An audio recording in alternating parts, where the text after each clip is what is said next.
Evening everyone, Pramod academy में आप सभी का स्वागत है। अभी मैं आप लोगों को नोबेल प्राइज़ के बारे में बताऊंगा और नोबेल प्राइज़ भारतीय मूल के किस व्यक्ति को कब दिया गया उसके बारे में ट्रिक भी बताऊंगा। तो चलिए देखते हैं क्या ट्रिक है। तो नोबेल पुरस्कार विजेता भारतीय या भारतीय मूल के व्यक्ति का ट्रिक है, रवि सर हमारे सुबह आम न बिके अब क्या करें। तो रवि सर हमारे सुबह आम न बिके तो अब क्या करें, यह ट्रिक है। यह ट्रिक बताने से पहले मैं नोबेल प्राइज़ के बारे में कुछ बताना चाहता हूँ। जैसे क्या नोबेल प्राइज़ जो है स्वीडन की राजधानी स्टॉकहोम से शुरू हुआ था। स्वीडन की राजधानी स्टॉकहोम से शुरू हुआ था, लेकिन इसमें 5 ही विषय पर नोबेल प्राइज़ दिया जाता है एक्सेप्ट पीस। तो पीस, शांति का नोबेल प्राइज़ स्टॉकहोम से नहीं दिया जाता है। तो शांति का नोबेल प्राइज़ नॉर्वे की राजधानी कैपिटल जो है ओस्लो है, और ओस्लो में शांति की नोबेल प्राइज़ दी जाती है। तो अब बात करते हैं कि नोबेल प्राइज़ क्यों शुरू हुआ था, नोबेल प्राइज़, नोबेल पुरस्कार क्यों दिया जाता है। तो अल्फ्रेड नोबेल ने डायनामाइट का आविष्कार किया था। अल्फ्रेड नोबेल ने जब डायनामाइट का आविष्कार किया था तो उसे आशंका थी कि यह जो है इस डायनामाइट का मिसयूज भी हो सकता है, निर्दोष लोग मर भी सकते हैं और बेवजह युद्ध होकर कई लोगों की, निर्दोष लोगों की जान जा सकती है। तो ऐसा ना हो, इस चीज़ को रोकने के लिए उन्होंने शांति बनाए रखने के लिए एक पुरस्कार का घोषणा किया कि सबको एक पुरस्कार दिया जाना चाहिए, और अल्फ्रेड नोबेल ने किया था, इसलिए उनके नाम पर ही नोबेल पुरस्कार स्टार्ट किया था।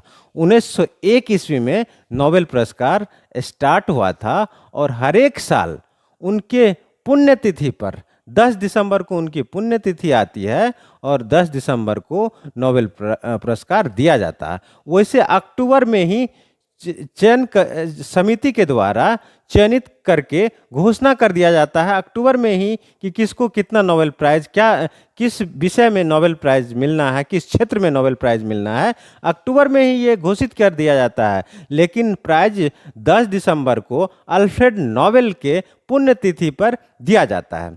अब बात करते हैं कि किसी क्षेत्र में, एक क्षेत्र में कितने व्यक्ति को, मैक्सिमम कितने व्यक्ति को नोबेल प्राइज़ मिल सकता है। तो एक क्षेत्र में मैक्सिमम 3 लोगों को नोबेल प्राइज़ मिल सकता है, और उसकी राशि को जो है, नोबेल प्राइज़ की जो राशि होती है, अमाउंट जो होता है 10 मिलियन होता है। और उस राशि को कैसे डिवाइड करेंगे। सपोज एक क्षेत्र में 3 लोगों को नोबेल प्राइज़ मिल गया, अब उस तो अमाउंट को कैसे डिवाइड करेंगे। तो अमाउंट को डिवाइड करने के लिए वो चयन कमिटी पर डिपेंड करता है कि वो उस अमाउंट को कैसे डिवाइड करती है। हो सकता है कि तीनों को बराबर बराबर हिस्सों में बांट दे, हो सकता है कि एक को आधा दे दे, और रेस्ट जो 2 बच गया, 2 विजेता, उसको उस आधे का आधा आधा करके बांट दे। तो ये कंप्लीटली डिपेंड करता है उस कमिटी पर। तो अब चलिए देखते हैं, इसके बारे में थोड़ा सा और जानकारी लेते हैं कि स्टार्ट तो 1901 ईस्वी में हो गया था नोबेल प्राइज़, लेकिन इसमें 5 ही क्षेत्र में दिया जाता था 1901 में, और 1969 ईस्वी में पहली बार इकोनॉमिक्स में भी नोबेल प्राइज़ देना शुरू हुआ। उसके बाद इकोनॉमिक्स भी ऐड हो गया, टोटल 6 क्षेत्र हो गया। चलिए देखते हैं कौन कौन सा क्षेत्र है।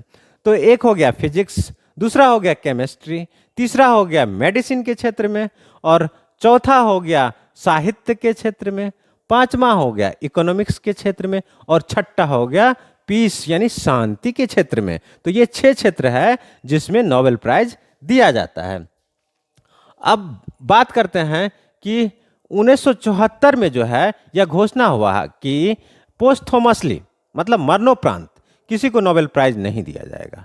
वैसे गांधी जी को शांति के क्षेत्र में नोबेल प्राइज़ देने के लिए 5 बार नामित किया गया, लेकिन उन्हें एक बार भी नोबेल प्राइज़ नहीं मिला। अब 1974 के बाद किसी भी आदमी को मरणोपरांत पोस्टथोमसली नोबेल प्राइज़ नहीं मिला है। तो अब चलते हैं कि नोबेल प्राइज़ कब से कब तक नहीं दिया गया था। तो द्वितीय विश्व युद्ध के दौरान 1940 ईस्वी से लेकर 1942 ईस्वी तक किसी को नोबेल प्राइज़ दिया ही नहीं गया, नोबेल प्राइज़ का घोषणा ही नहीं किया गया था। तो अब बात करते हैं कि सबसे अधिक नोबेल प्राइज एक ही आदमी को किसको मिला। तो सबसे अधिक नोबेल प्राइज जो है एक इंटरनेशनल कमेटी को मिला, और वो है International Committee of Red Cross. तो International Committee of Red Cross को 3 बार नोबेल प्राइज मिला। और कब कब देखते हैं, कब कब। एक 1917 में एक बार उसको मिला, उसके बाद 1944 में मिला, फिर ये 1963 में मिला। तो ये भी एग्जाम में बहुत बार पूछा जाता है। अब बात करते हैं सबसे कम उम्र वाले किस महिला को मिला और किस पुरुष को मिला। तो सबसे कम उम्र वाले जो नोबेल प्राइज विजेता हैं वो है लॉरेंस ब्रैग। और लॉरेंस ब्रैग का उम्र मात्र 25 ईयर्स था और उसको नोबेल प्राइज मिला। ये तो पुरुष की बात है, महिलाएं तो उससे भी आगे निकल गई। महिलाएं मलाला यूसुफ, मात्र 17 ईयर्स में उन्हें नोबेल प्राइज मिला। और ये मलाला यूसुफ को हमारे भारतीय मूल के कैलाश सत्यार्थी के साथ शांति का नोबेल प्राइज 2014 ईस्वी में मिला।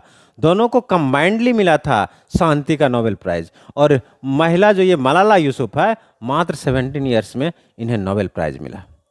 तो चलिए अब ट्रिक का बात करते हैं। ये था नोबेल प्राइज के बारे में थोड़ी सी बैकग्राउंड। अब ट्रिक का बात करते हैं। तो इसका भारतीय या भारतीय मूल के व्यक्ति का ट्रिक क्या है। तो भारतीय मूल का मतलब हो गया कि ऐसा व्यक्ति जो भारतीय नहीं था लेकिन बाद में भारत में आ गया, तो उन्हें जो मिला उनका भी नाम यहाँ पे है मदर टेरेसा। मदर टेरेसा को भी शांति का नोबेल प्राइज 1979 ईस्वी में हुआ था। वो भारतीय नहीं थे, भारतीय मूल के थे। तो अब देखिए इसके लिए ट्रिक है कि रवि सर हमारे सुबह आम न बिके, अब क्या करें। तो इसमें हम देखिए टोटल काउंट जो है 10 है। तो कितने भारतीय व्यक्ति को नोबेल प्राइज अभी तक मिला है? 10 व्यक्तियों को मिला है। तो लास्ट जो मिला था वो 2019 में अभिजीत बनर्जी को इकोनॉमिक्स के लिए मिला था। और पहला नोबेल प्राइज जो भारतीय मूल के आदमी को मिला था वो रविंद्रनाथ टैगोर को मिला था, और वो साहित्य के क्षेत्र में मिला था। गीतांजलि उनका पुस्तक था, और 1913 ईस्वी में गीतांजलि पुस्तक के लिए उन्हें नोबेल प्राइज, पहला नोबेल प्राइज भारतीयों को मिला था। अब एक एक करके देखते हैं। रवि सर हमारे सुबह आम न बिके, अब क्या करें। तो रवि से हो गया रविंद्रनाथ टैगोर, 1913 ईस्वी में इन्हें साहित्य गीतांजलि के लिए नोबेल प्राइज मिला था। अब दूसरा है सर से है sir CV Raman. Sir CV Raman को 1930 ईस्वी में फिजिक्स में नोबेल प्राइज मिला था। अब तीसरे नंबर पे ह से है हरगोविंद खुराना, और हरगोविंद खुराना को 1968 ईस्वी में मेडिसिन के क्षेत्र के लिए मिला था। अब 4 नंबर में है मारे। ट्रिक में क्या है? मारे। तो मारे में मारे, तो मारे से हो गया मदर टेरेसा, और मदर टेरेसा को 1979 ईस्वी में शांति का नोबेल प्राइज मिला था। अब 5 नंबर पे है सुबह। ट्रिक में क्या है? सुबह से हो जाएगा सुब्रमण्यम चंद्रशेखर, और इन्हें 1983 ईस्वी में फिजिक्स का नोबेल प्राइज मिला। अब चलते हैं 6 नंबर पे है आम। ट्रिक में क्या है? आम। तो आम से है अमर्त्य सेन, और अमर्त्य सेन को इकोनॉमिक्स का नोबेल प्राइज 1998 ईस्वी में मिला था। अब आम ना है 7 नंबर पे। ना का मतलब है नायपाल, और नायपाल को साहित्य का नोबेल प्राइज 2001 ईस्वी में मिला। अब है बीके, तो 8 नंबर में है बी से है वी रामाकृष्णन। इन्हें केमिस्ट्री में नोबेल प्राइज मिला 2009 ईस्वी में। अब 9 नंबर पे है के का मतलब है कैलाश सत्यार्थी, और कैलाश सत्यार्थी को शांति का नोबेल प्राइज 2014 ईस्वी में मलाला यूसुफ जो पाकिस्तानी था उसके साथ 2014 ईस्वी में दिया गया था। और मलाला यूसुफ जो मात्र 17 ईयर्स में इसे नोबेल प्राइज मिला था। अब चलते हैं 10 नंबर पे। क्या है? 10 नंबर पे है अब से है अभिजीत बनर्जी, और अभिजीत बनर्जी को 2019 ईस्वी में इकोनॉमिक्स का नोबेल प्राइज मिला। Thank you.